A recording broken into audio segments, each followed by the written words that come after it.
अंत्योदय गरीबी उन्मूलन के नाम पर 5,000 करोड़ की रकम अगली पंचवर्षीय योजना में केंद्रीय सरकार ने केवल इसी मद में स्वीकृत की है।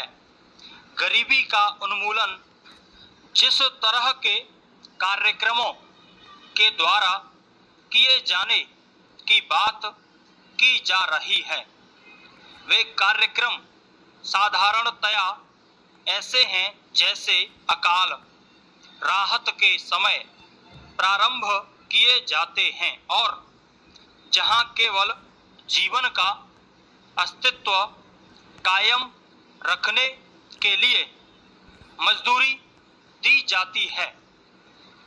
इस कार्यक्रम के नाम पर जो अनुदान व ऋण दिए गए हैं, वे भी एक प्रकार ऋण मेलों में स्थानीय नेतृत्व को लोकप्रिय बनाने के लिए व अपना जनाधार स्थापित करने के लिए दिए गए हैं।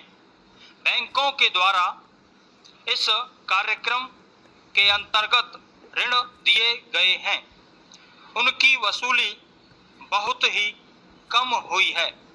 अब मतदाता को यह समझने की आवश्यकता है कि मुद्रास्फीति को रोकने का अर्थ कृषि में उपयोग होने वाली खाद, बिजली या सिंचाई की सहायता को रोकने का कार्य, उत्पादन रोकने का कार्य, गरीबी को बढ़ाने का कार्य और इस प्रकार मुद्रास्फीति को रोकने की बजाय इसे बढ़ाने का एक शीघ्रतम रास्ता अपनाना है।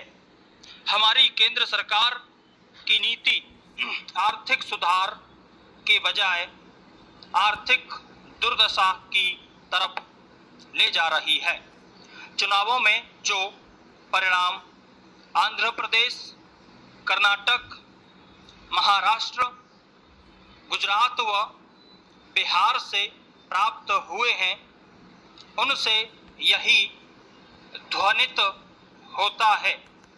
कृषि क्षेत्र में सबसे पहली आवश्यकता यह समझने की है कि भारत में केवल कृषि पर आधारित जो जनसंख्या का बोझ है, वो वर्तमान कृषि किसी प्रकार से वहन नहीं कर सकती है। जनसंख्या की वृद्धि के साथ साथ बेकारी की जो वृद्धि हो रही है, वह कृषि के क्षेत्र में ही अधिकांश रूप से समाहित होती है, जबकि रोजगार में वृद्धि नहीं है। सबसे बड़ा निर्णय तो यह होना चाहिए कि गांव में नए रोजगार के निर्माण कृषि व भिन्न व्यवस्थाओं में किए जाएं।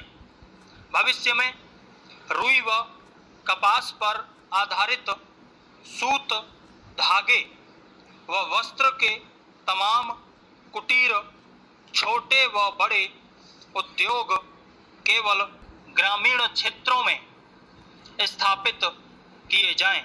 इसी प्रकार गन्ने, तिलहन व कृषि जिन्सों पर आधारित नए उद्योगों को केवल ग्रामीण क्षेत्रों में ही लगाए जाने के लिए सुविधाएं व प्रेरणा दी जाए।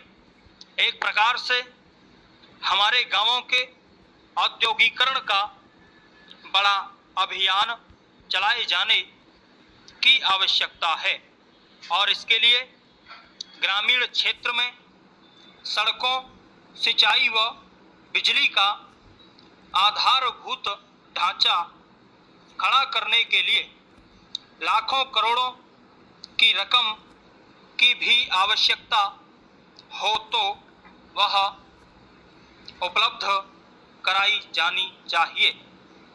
इसके लिए न केवल देश के साधनों का निवेश किया जाए, बल्कि संस्थागत या कोई पूंजी निवेश यदि विदेशों से भी किया जा सके तो किया जाना चाहिए। ग्रामीण क्षेत्र